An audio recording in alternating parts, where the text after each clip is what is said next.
Hola a todos, mi nombre es Mauricio Bonifacino y voy a presentarles la introducción al tema de la familia de las gramíneas. Entonces vamos a tener una muy breve introducción a las características esenciales que definen a las gramíneas como familia. Luego vamos a ver cuáles son más detalles sobre sus características vegetativas y por último vamos a repasar sus características reproductivas esenciales. Muy bien. Ya habíamos visto en la clase teórica que las gramíneas son realmente una de las familias más importantes del mundo desde el punto de vista económico, ¿sí? Ya que muchas veces se dice que es la familia que alimenta al mundo, siendo la familia del trigo, el arroz, el maíz, la cebada, el centeno, y la familia que sustenta las pasturas, o sea, la familia de la caña de azúcar. Realmente es un elemento muy significativo en la economía mundial y también en lo que es la economía de nuestro país. Entonces, digamos, es una de las razones que justifica que le demos tanta relevancia en el marco del curso de botánica. En cuanto a lo que son las características distintivas de las gramíneas, ¿sí? Se trata de plantas herbáceas, no vamos a tener plantas con desarrollo secundario, aunque algunas pueden llegar a tener un porte arbóreo, como vamos a ver. Entre sus características más distintivas está el hecho de que presentan tallos cilíndricos, ¿sí? Eh, Muchas veces esos tallos son erectos, pero vamos a ver que pueden existir otro tipo de tallos, ¿sí? Lo importante es que son cilíndricos, ya que tenemos algunas otras plantas con aspecto de pastos que no necesariamente van a tener los tallos de esta forma, ¿sí? Otra característica de las gramíneas es que presentan hojas alternas y dísticas. Esto quiere decir que se inserta solo una hoja por tallo y una a cada lado del nudo y ocupando un único plano. Entonces eso da el aspecto cuando uno ve un tallo de una gramínea de como si estuviera aplastada la planta. Entonces, al igual que cualquier planta, en la axila de cada hoja vamos a tener siempre una yema axilar, ¿sí? Que es una suerte de la réplica del meristema apical del tallo que queda en la axila de una hoja. Las gramíneas no son diferentes de ninguna otra planta y la existencia de esos meristemas laterales, en la forma de yemas laterales, se va a manifestar en el desarrollo de ramas laterales, ¿sí? Que es lo que vemos ahí como un tallo lateral, que van a enriquecer de alguna manera el tallo principal que tenía la planta. Eh, Típicamente nosotros en una planta de gramíneas vamos a ver que las hojas se envuelven unas a otras conformando lo que ahora vamos a ver, se denomina un pseudotallo. Sin embargo, cuando el meristema apical tiene un desarrollo importante y la planta va llegando hacia el final de su desarrollo, en lugar de seguir produciendo hojas, el meristema apical va a producir un conjunto de flores que en conjunto denominamos inflorescencia. Y ahí sí podemos decir que lo que estamos observando es un verdadero tallo. Si pensamos en lo que es la hoja de una gramínea, la hoja de una gramínea también tiene características bastante particulares. En ella vamos a distinguir una región apical que llamamos lámina y una región basal que llamamos vaina, que es la que en general va a estar envuelta alrededor de las otras hojas de la planta o del tallo verdadero. Esa vaina usualmente tiene una prolongación por encima del punto de inserción de la lámina que denominamos lígula. La presencia o ausencia de lígula y el tipo de lígula son también caracteres importantes en la taxonomía de las gramíneas. Hablamos de lo que son los tallos erectos, ¿sí? Pero también tenemos otro tipo de tallos que no son erectos, tallos que se disponen de una forma horizontal. Y dentro de estos tallos, los dos tipos que vamos a reconocer son, por un lado, el estolón, que es un tallo horizontal que se dispone por encima del suelo y donde en cada nudo la planta produce raíces adventicias. A su vez, en la hoja que estaba en ese nudo, la yema axilar se va a desarrollar en un tallo erecto. Entonces, siempre vamos a tener como un sistema de distintos tipos de tallos. En el caso del estolón, que es el tallo horizontal, va a también sustentar un sistema de tallos erectos que se van a desarrollar en cada uno de los nudos del estolón. El otro tipo de tallo más o menos de disposición más o menos horizontal que tenemos en una gramínea es el rizoma. Los rizomas son tallos reservantes, ¿sí? Que se van a encontrar típicamente por debajo del suelo, aunque no necesariamente. Hay algunos rizomas que pueden existir a nivel del suelo e incluso por encima del suelo. Lo importante es que son tallos más gruesos que acumulan reserva y que también van a funcionar como una forma de propagar a la planta desde un punto de vista vegetativo, ¿sí? Cada rizoma va a tener también un sistema de hojas en la axila de las cuales vamos a tener yemas que me van a dar origen o bien a otras ramas del rizoma o bien a tallos erectos que son los que van a emerger del suelo y vamos a ver nosotros digamos, sobre la superficie. Si miramos con atención la parte basal de un tallo de una gramínea, vamos a ver que en realidad muchas veces lo que nosotros vemos no es el tallo, sino que es el conjunto de vainas de las sucesivas hojas que se insertan en el tallo, una envueltas alrededor de las otras. Y eso es lo que conforma un pseudotallo. Se trata de una estructura típica de muchas monocotiledóneas, ¿sí? Y de alguna manera viene a estar vinculada con lo que es la forma esencial de una planta de gramínea. Para nosotros ver el verdadero tallo, tendríamos que diseccionar las hojas, es decir, abrir esas vainas y llegar hasta el centro donde eventualmente encontraríamos la yema apical del tallo, ¿sí? En este esquema que vemos aquí, fíjense cómo los entrenudos son relativamente cortos, ¿sí? Y como estamos viendo ahí las distintas partes basales de las vainas, de las hojas sucesivas, una metida dentro de la otra. Observen la ubicación de las yemas axilares a uno y otro lado del tallo, marcando esa condición de hoja dística y alterna. Siempre la yema me está marcando el lugar donde está la costilla media de la hoja. Otra cosa que está bueno ver aquí es el sistema de raíces adventicias que van a tener las gramíneas. Las gramíneas, como todas las monocotiledóneas, no presentan un sistema de raíz que se llama fasciculado o fibroso. Muy tempranamente el embrión de la gramínea, la raíz embrionaria no subsiste, no persiste, y es sustituida por raíces que se originan a partir del tallo. Por eso se denominan raíces adventicias. Todas esas raíces que tienen un origen más o menos simultáneo, van a tener un tamaño más o menos parecido. Por ende no hay una raíz principal que se diferencie de las demás. Entonces todo el sistema pasa a denominarse fibroso o fasciculado, que es lo que estamos viendo justamente aquí. En esta imagen, ¿sí?, se puede apreciar muy bien la ubicación de las hojas, ¿sí?, de forma alterna y dística. Si observamos hacia la base, vamos a ver que las hojas están insertas una luego de la otra y a uno y otro lado del tallo. Algunas veces lo que ocurre es que perdemos de vista un poco esta condición dística porque como están coexistiendo varios tallos desarrollados a partir o bien de un estolón o de un rizoma, ¿sí?, la orientación puede cambiar con respecto a uno a otro y nos puede dar la impresión de que las hojas están saliendo en distintos planos. Pero si miramos un tallo y solo un tallo, la situación que vamos a ver en cualquier especie de gramínea es como la que vemos en esta imagen. Entonces, esto que vemos aquí son algunos ejemplos de lo que llamaríamos tallos erectos, que son tallos que se disponen de manera normal a la superficie. Y es la situación común en la vasta mayoría de las gramíneas. Prácticamente que todas las gramíneas van a tener tallos erectos normales a la superficie.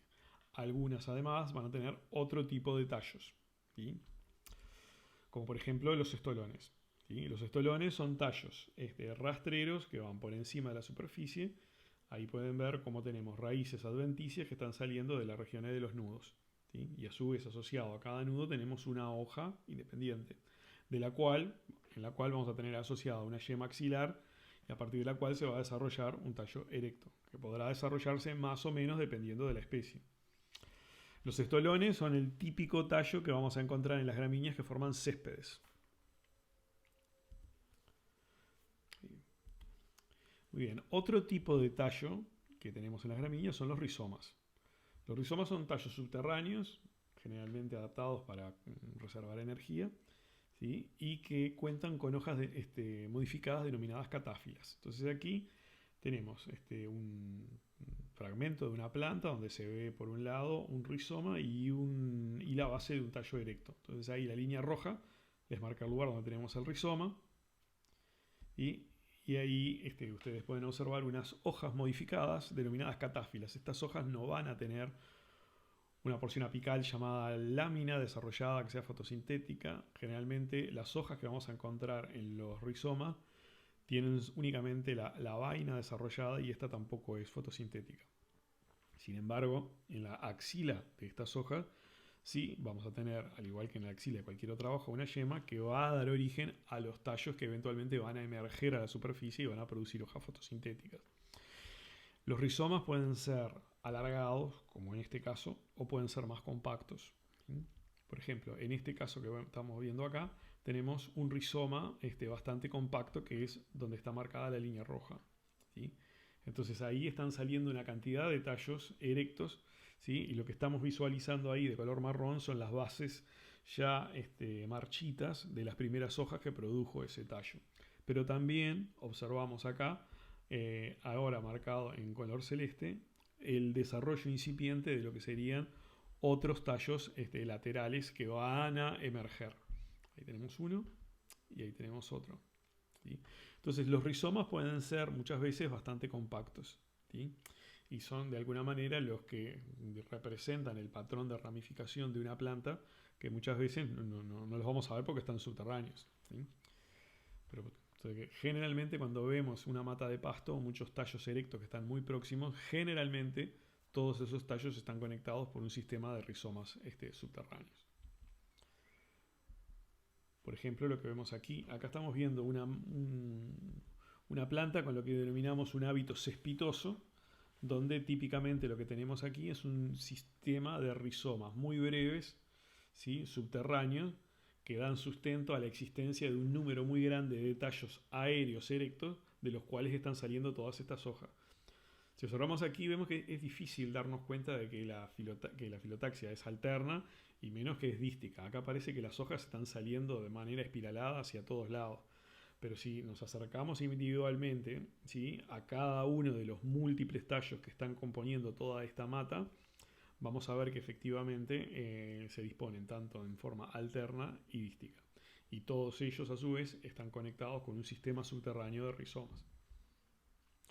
Nada muy diferente de lo que vemos aquí, por ejemplo, en este cañaveral, ¿sí? Todos estos tallos que vemos, que en este caso pueden medir entre 10 y 30 centímetros de diámetro, también están conectados subterráneamente con un sistema de rizomas. En este caso, los rizomas son muchísimo más grandes, ¿sí? Realmente son masivos.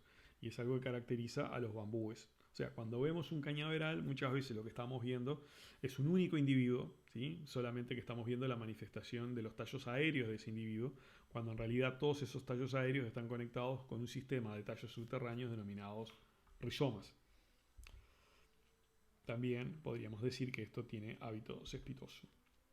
Bien, acá estamos viendo el corte transversal de una hoja de una gramínea, ¿sí?, donde se ve una costilla media, ¿sí?, que es la estrategia que tienen las monocotiledonias para lograr resistencia estructural en la hoja. En las eudicotiledonias es común que encontremos un haz vascular principal, usualmente de mayor calibre, de mayor tamaño, que entre el xilema y el propio esclerénquima que puede tener le da la resistencia longitudinal a la hoja para que se mantenga erguida y extendida.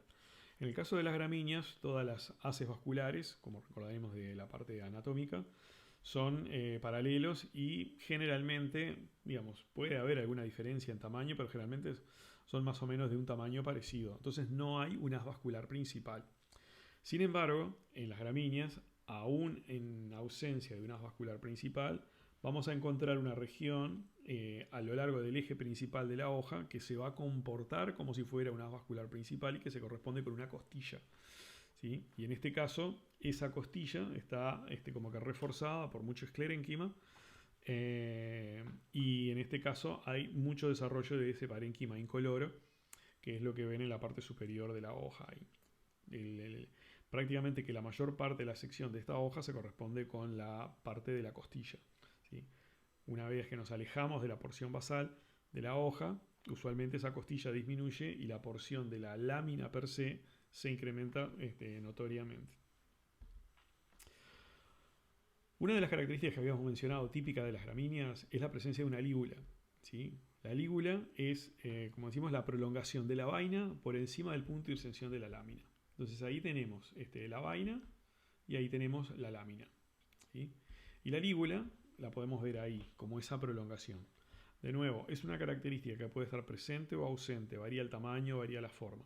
En este caso la vemos como una membrana semitransparente y se describe de esa forma, una lígula membranácea. Otra situación que podemos tener es como la que vemos aquí, ¿sí? Donde tenemos una lígula denominada disuelta en pelos, que es cuando la lígula se presenta como una serie de cortinita de tricomas a lo largo de toda esa zona de límite entre lo que es vaina y lámina. En esta imagen, sobre todo también ahí donde está indicada la lígula, pero sobre todo a la derecha, ¿sí? Podemos ver otra característica que es muy común de observar en gramíneas y que de hecho también se veía en la imagen anterior cuando les mostraba el corte transversal de la hoja, que son esa cantidad de líneas claras a lo largo de la hoja de la gramínea. ¿Sí? Esas líneas claras están indicando, por un lado, la muy ancha que vemos en el medio, esa zona de la costilla, y la razón por la que se ve clara es porque debajo tenemos el porénquima incoloro, no tenemos un clorénquima, ¿sí? Y las otras líneas más finas me están marcando los lugares donde tengo haces vasculares. Ustedes recuerdan que los haces vasculares generalmente se encontraban unidos o atados, por decirlo de alguna manera, a la epidermis por bandas de fibras. Esas fibras tampoco tienen este contenido celular y se ven de una coloración más clara. Es por eso que las células epidérmicas que se ubican sobre esas fibras, que están a su vez asociadas a las haces vasculares, van a dejar pasar luz y se va a ver de color más claro. Entonces, de color verde vemos las regiones entre los haces vasculares, que es las regiones donde tenemos el clorénquima. Entonces eso permite de alguna manera ver la cantidad de costillas que puede llegar a tener una hoja o alguna otra estructura que desde un punto de vista homólogo, de homología, podemos asociarla con una hoja. Y esas son características que nosotros vamos a ver a lo largo del curso, el número de costillas que podemos llegar a identificar en una hoja o en una estructura que asimilamos a una hoja desde un punto de vista de la homología. Muy bien, bien, entonces habíamos visto lígulas membranáceas y lígulas disueltas en pelos. Ok, acá estamos viendo otro tipo de hoja donde hay una pequeña lígula membranácea ahí, pero en esta imagen le quería llamarles la atención sobre otras estructuras que podemos tener asociadas con la hoja, que son las aurículas. Las aurículas son prolongaciones de la base de la lámina que rodean el tallo y pueden estar presentes o no, en este caso de manera bastante notoria. Bien, otra característica que vamos a ver en las gramíneas es esos tallos laterales que se desarrollan, ¿cómo lo hacen? Un tallo lateral que se desarrolla en una gramínea se le denomina innovación o renuevo, ¿sí? Dice ahí son los nombres que reciben los tallos desarrollados a partir de las yemas laterales. Entonces acá en la imagen de la izquierda tenemos representado lo que sería un corte transversal, ¿sí? A la altura de la hoja que estamos considerando. Entonces la hoja en la axila de la cual se va a desarrollar esa yema lateral le llamamos la hoja tectriz. Evidentemente toda hoja que tenga una yema axilar que se desarrolle se le va a llamar hoja tectriz, ¿sí? Y vemos que esa hoja tectriz está a su vez abrazada a lo que es el tallo principal y el resto de las hojas de la planta, como corresponde. Luego vemos que en lo que es el axila de la hoja tectriz tenemos todo el desarrollo de la yema axilar, ¿sí? Y lo que va a comenzar a producir esa yema axilar es tallo y hojas. Y la primera hoja que produce la yema axilar se denomina prófilo. Prófilo de hecho significa primera hoja y es esa que está marcada ahí de color negro. Y ven que la forma con la que está marcada es como que tiene dos costillas que apuntan hacia el tallo principal. Eso es lo que se dice que es dos carenas. Entonces se dice que el prófilo es una hoja bicarenada porque tiene dos carenas o costillas. Y luego vemos que el resto que aparece dibujado dentro son el resto de las hojas y un nuevo tallo lateral. Observen que es como si fuera una réplica del tallo principal. Esa innovación, o sea, esa yema axilar que se va a desarrollar en la forma de una innovación o renuevo, puede desarrollarse básicamente que de dos formas. Puede ser que crezca de manera paralela al eje del tallo principal por dentro de la vaina, que es lo que vemos en la imagen del medio, donde dice innovación intravaginal, ¿sí? O puede ser que ya desde el inicio, cuando se desarrolle, lo haga con un cierto ángulo con respecto al tallo principal y ya desde que comienza a desarrollarse atraviese la vaina y crezca por fuera. Eso es lo que llamamos una innovación extravaginal. ¿Sí? Todas las gramíneas tienen innovaciones intravaginales. Algunas además tienen innovaciones extravaginales. Entonces acá, por ejemplo, tenemos un par de plantas, ¿sí? Donde en la izquierda vemos una innovación extravaginal. ¿Sí? Obsérvense cómo ese tallo lateral atravesó la vaina que estaba inserta, la vaina de la hoja que estaba inserta en ese nudo. O sea, nosotros ahí estamos mirando un nudo y vemos que ese tallo lateral que salió hacia la derecha atravesó la vaina. Se puede ver que está rasgada ahí. Esta es una típica innovación extravaginal. Lo mismo se repite en el siguiente nudo en la imagen de la izquierda. En cambio, si miramos en la imagen de la derecha, ¿sí? Vamos a ver que los tallos laterales que están desarrollados están yendo por dentro de la vaina. ¿Sí? Entonces no han atravesado la misma. Por eso decimos que la innovación ahí es intravaginal.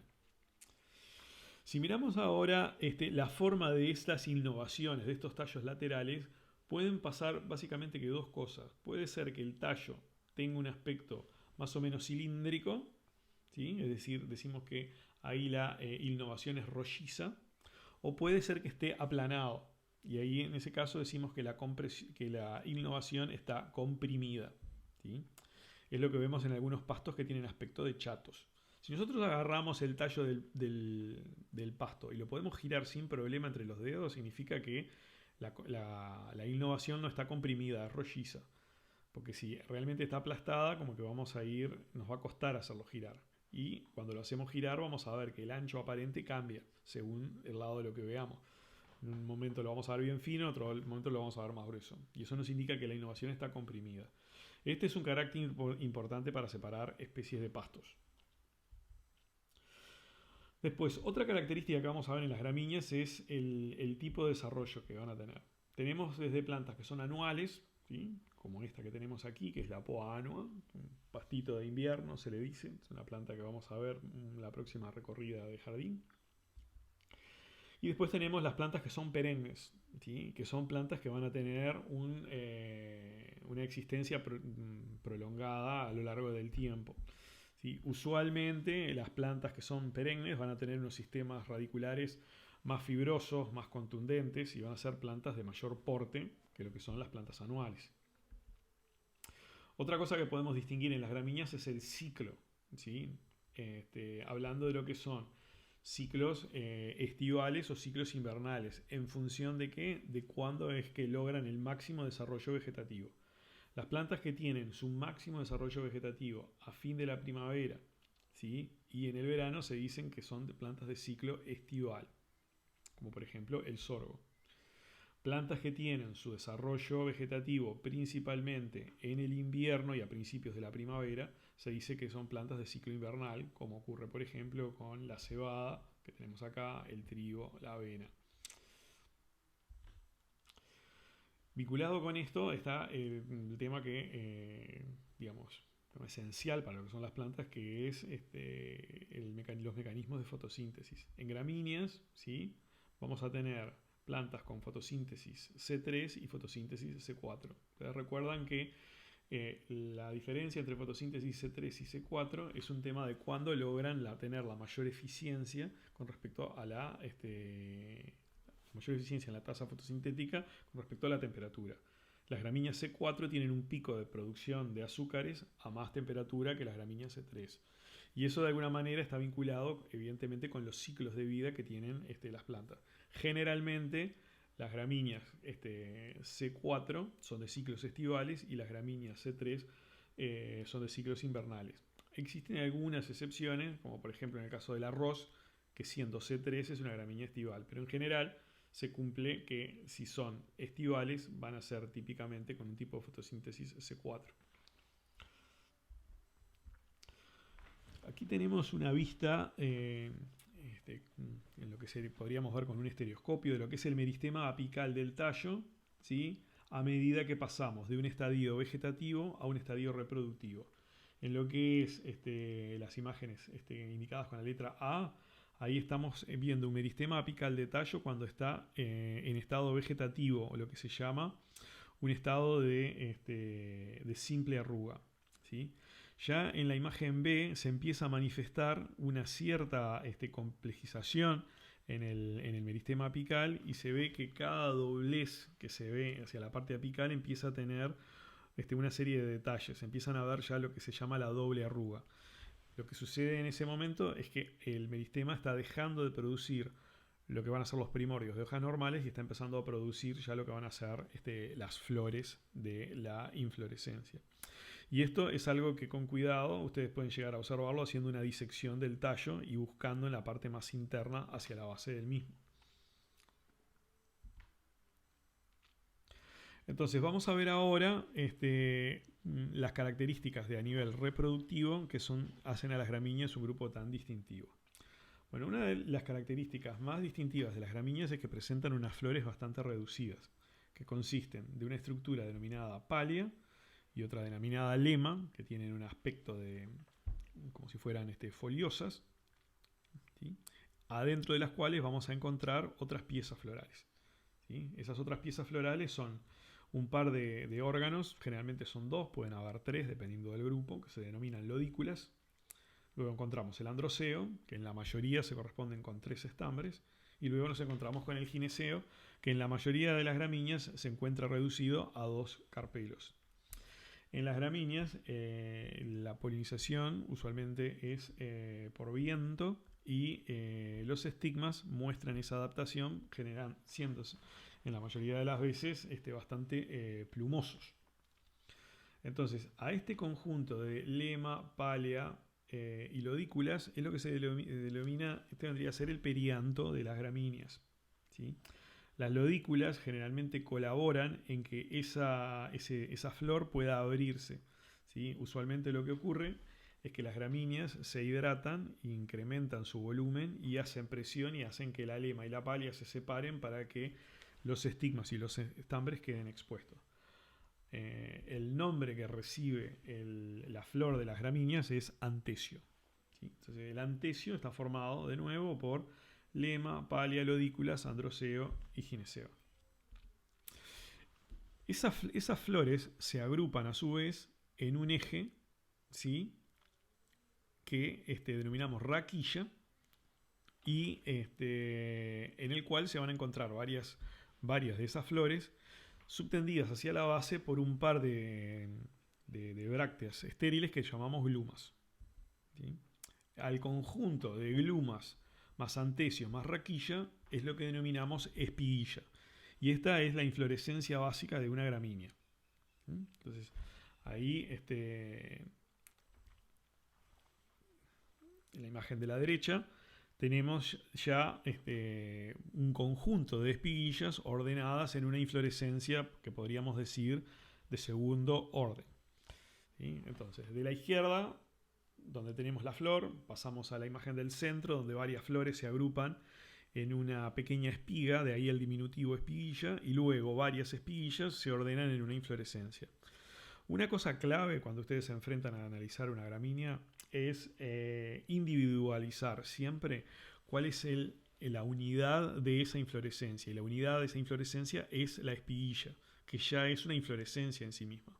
Pero es esencial poder identificar ese módulo que se repite sin que yo tenga que hacer ninguna disección de nada, porque muchas de las características que ustedes van a necesitar saber para poder identificar una gramínea van a depender de que también puedan observar esa espiguilla. Entonces lo primero es poder identificarla. ¿Sí? Entonces ven que este es el módulo que se repite el que de alguna manera me está indicando qué es la espiguilla. Si miramos una flor de una gramínea, aquí en este caso la lema y la pálea están removidas para que podamos observar con más claridad, ¿sí? Ahí podemos observar el par de lodículas, que muchas veces tienen algunos filamentos asociados, ¿sí? Generalmente las vemos en un estado turgente cuando la flor es fresca, pero si la flor ya está seca se van a ver como unas escamitas porque ya perdieron toda el agua, muy tenues también. Luego vamos a ver el androceo. Usualmente los filamentos son muy delgados y las anteras son bastante grandes en comparación con los filamentos, ¿sí? Aunque puede variar el tamaño relativo de filamento y de antera en las distintas especies. Y luego lo que tenemos es el gineceo, que lo vamos a evidenciar bien con los estigmas plumosos muy ramificados que vemos aquí y obviamente el ovario. que siempre es súper O. Entonces aquí en esta imagen, ¿sí?, de una especie del género Paspalum, el género más diverso de pastos en nuestra flora nativa, ¿sí?, podemos identificar a distintos grupos de espiguillas. Cada una de esas estructuras que vemos ahí son las espiguillas. Vemos que hay muchas espiguillas, ¿sí? Vemos ahí también a los estambres exertos. Fíjense los filamentos muy delgados, las anteras amarillas, y observen los estigmas plumosos de color violáceo. Aquí tenemos otra situación, en este caso es el ryegrass, y ahí tenemos identificado una espiguilla, ¿sí?, en lo que es una inflorescencia que denominaríamos en este caso una espiga. Ahora vamos a ver los distintos tipos de las formas básicas en las que se pueden ordenar las espiguillas. Entonces aquí es otro ejemplo, ¿sí?, en este caso el ryegrass visto más de cerca, ¿sí?, ahí podemos ver una espiguilla, ¿sí? Fíjense de nuevo el módulo que se repite en toda la estructura. Eso es lo que yo llamo espiguilla. Entonces, si miramos con atención esa espiguilla de ryegrass, ¿sí?, vamos a ver elementos del perianto, como pueden ser la lema y la palia en ese caso. Tenemos el androceo, ahí vemos el gineceo.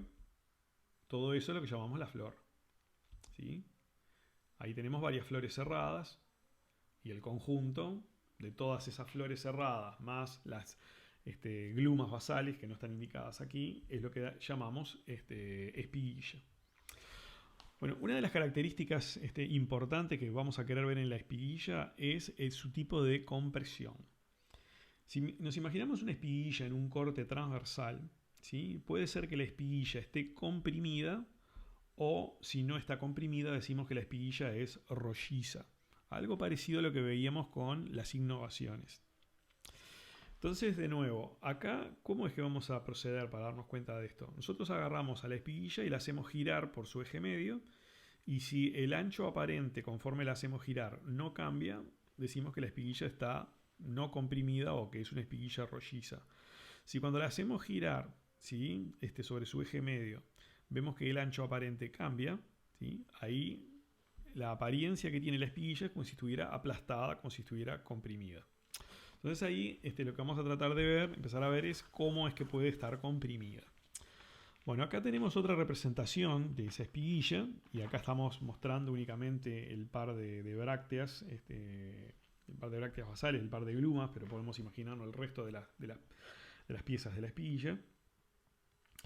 Y en este caso vemos que el ancho aparente de uno y de otro lado, ¿sí?, es más o menos el mismo. Entonces esta decimos que es una espiguilla sin compresión.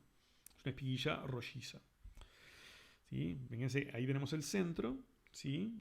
Y una vez que definimos el centro, podemos definir un lado dorsal, ¿sí?, que se correspondería con el lado abaxial de las distintas piezas que conforman la espiguilla, y un lado ventral, que sería el lado adaxial, ¿sí?, o el lado más interno, ¿sí? En este caso, esta espiguilla no tiene compresión, es una espiguilla rolliza. Ahora bien, si de alguna manera nosotros ejerciéramos presión sobre esa espiguilla del lado dorsal y desde el lado ventral, como indican las flechas estas rojas, podríamos tener una situación como esta, ¿sí?, donde la espiguilla que no estaba comprimida queda comprimida.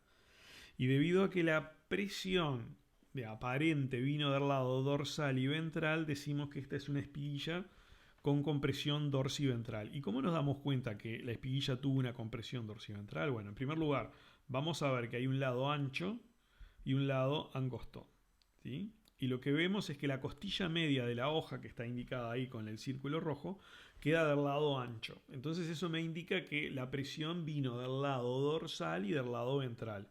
Por eso decimos que esta es una espiguilla de compresión dorsiventral. Si volvemos a imaginarnos la espiguilla rolliza sin compresión, pero en este caso pensamos que la compresión viene de los costados, no viene ni del dorso ni del vientre, sino que viene de los laterales, la situación en la que vamos a arribar es a esta, a una espiguilla comprimida también. Pero ¿cómo en este caso? Bueno, una espiguilla de compresión lateral, ¿sí? Fíjense que a diferencia de la de compresión dorsiventral, acá el lado ancho, acá también vamos a tener un lado ancho y un lado angosto, pero en este caso la costilla media no está del lado ancho, sino que está del lado angosto, indicándome que la presión aparente para llevar a que esta espiguilla quedara comprimida no vino del dorso y del vientre en este caso, sino que vino de los laterales. Entonces esta es una espiguilla de compresión lateral. Este es un carácter muy importante cuando uno intenta identificar una gramínea, darse cuenta el tipo de compresión que presenta la espiguilla. Otra característica importante que queremos ver en las espiguillas es ver dónde se encuentran los antecios fértiles, es decir, los antecios que producen grano.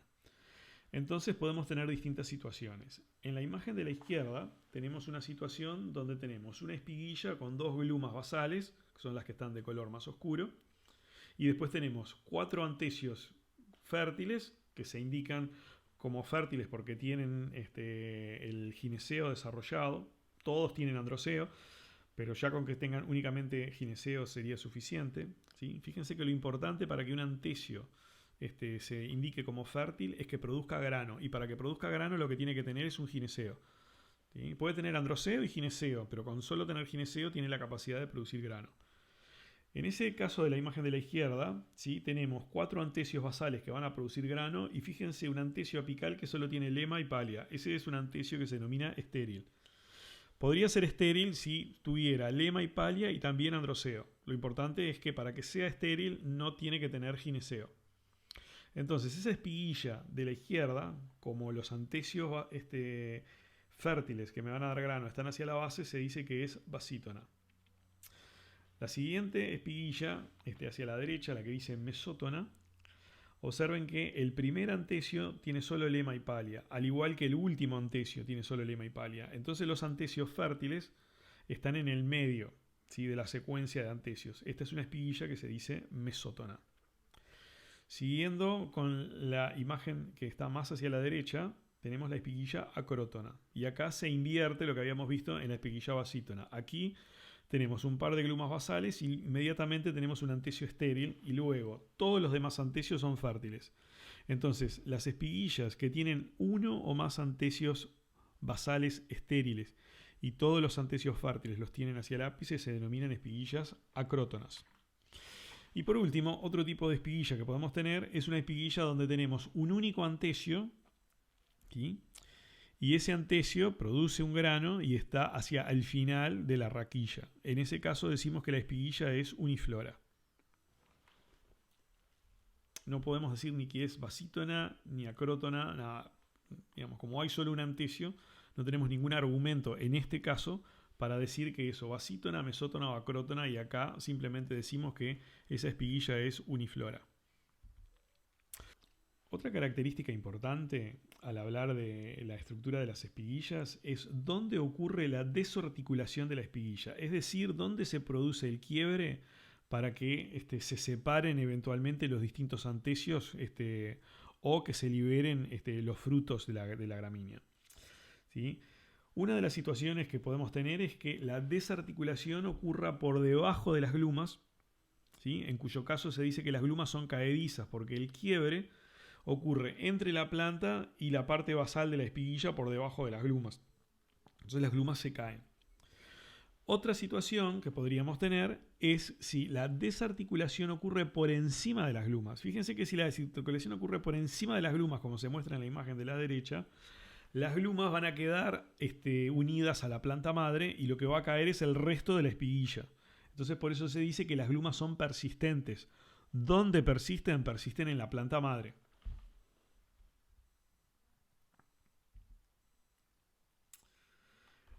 Les había comentado que las espiguillas pueden reunirse de distintas maneras en el cuerpo de la planta. Una forma es la que denominamos panoja. En las panojas tenemos un eje principal y después tenemos ejes de segundo y a veces de tercero o cuarto orden o incluso más. Pero con que tengamos ya un par de ejes, ya nosotros clasificamos a ese ordenamiento de espiguillas como una panoja. Y estos son dos ejemplos. El de la izquierda es una panoja más compacta y el de la derecha es una panoja un poco más laxa. Pero en todo caso podemos ver las distintas espiguillas que están conformando esta estructura. En esta situación que tenemos acá, por ejemplo en el ryegrass, tenemos lo que llamamos una espiga. ¿Y en qué consiste una espiga? En un eje en el cual se insertan todas las espiguillas de modo sésil. Otra situación que podemos tener es la de un racimo. En un racimo tenemos un eje y luego las espiguillas son pediceladas como estas que vemos en el paspalum. Otra situación que podemos tener es la de las panojas espiciformes. Estas son panojas donde los ejes laterales son tan compactos y tan cortos que el aspecto general de la inflorescencia es como si fuera una espiga, como ocurre por ejemplo en esta moa. Y eso se evidencia aún más claro en esta inflorescencia de Phalaris que tenemos aquí a la derecha, la inflorescencia normal sin hacer ningún tipo de intervención, donde se ve su naturaleza compacta y su aspecto de espiga. Y en la imagen de la izquierda vemos el eje principal y después una serie de ejes laterales en los cuales están insertos una cantidad de pequeñas espiguillas, ¿sí? Esto es un típico ejemplo de lo que sería una panoja espiciforme. Y después tenemos lo que llamamos panojas digitadas, ¿sí? Como esta que vemos aquí, donde vemos que hay varios ejes, pero todos están saliendo de un mismo lugar y da el aspecto como si fuera una mano. Esto es lo que llamamos una panoja digitada. Las espiguillas son sumamente pequeñas, ¿sí? Y son las que ven que están insertas prácticamente que de solo un lado de cada uno de esos ejes laterales. Las estructuras que ven de color blanco son estambres, ¿sí? Excertos de cada una de esas que están saliendo de cada una de las flores de esas espiguillas que son excepcionalmente pequeñas. Y bueno, para concluir, repasar las características del fruto de las gramíneas, que es un cariopsis, ¿sí? Que es un fruto seco e indehiscente, uniseminado, con el pericarpo adherido a la semilla, ¿sí? Que es lo que estamos viendo en este caso de maíz. Y cada uno de esos es una cariopsis.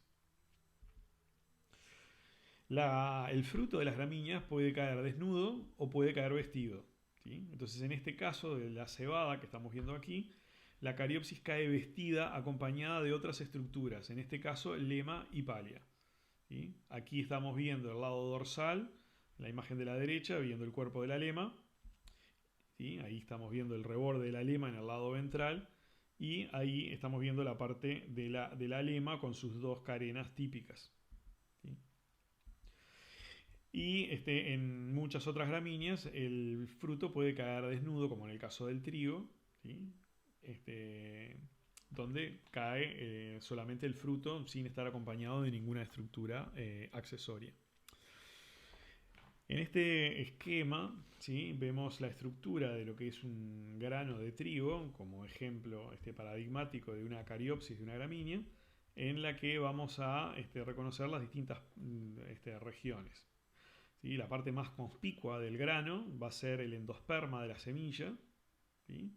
Una parte realmente significativa de todo el volumen del fruto, ¿sí? Un cuerpo de endosperma está cubierto de una capa proteica llamada capa de aleurona. Luego tenemos una capa hialina que viene a representar los restos del nucelo del óvulo. Luego tenemos lo que se denomina una capa cromógena, ¿sí? Que viene a representar los tegumentos del óvulo. Y por último tenemos la cubierta del fruto per se, que es el pericarpo, ¿sí? Luego tenemos el embrión, que es toda esa región que está pintada de color amarillo, que va a estar compuesta por el escutelo o cotiledón, la plúmula, ¿sí? Que viene a representar las primeras hojuelas y el meristema apical del tallo. Y después tenemos la radícula, ¿sí? Y tenemos el coleoptile, que viene a proteger a la plúmula, y la coleorrhiza, que protege a la radícula. Todo eso es lo que conforma el embrión, que típicamente en las gramíneas siempre se encuentra en uno de los extremos, ¿sí? Del fruto, ¿sí? Y es muy fácil visualizarlo externamente porque es un lugar donde se ve una pequeña arruga en el fruto. Ese embrión es lo que comúnmente se denomina germen, ¿sí? Al conjunto de capa hialina, capa cromógena y pericarpo, ¿sí? Es lo que se le llama salvado. Y la unión de salvado más embrión es lo que se denomina afrechillo y es lo que se separa cuando en el proceso de molienda para elaborar la harina blanca, que es básicamente endosperma molido. La harina integral es el grano de trigo entero molido, ¿sí? Bueno, con esto cubrimos los aspectos más básicos y esenciales de la morfología de las gramíneas y esto es lo que vamos a estar viendo en la clase práctica. Conforme vayamos viendo las demás grupos de gramíneas, vamos a ir viendo algunas otras características relevantes al momento de describir cada una de sus partes.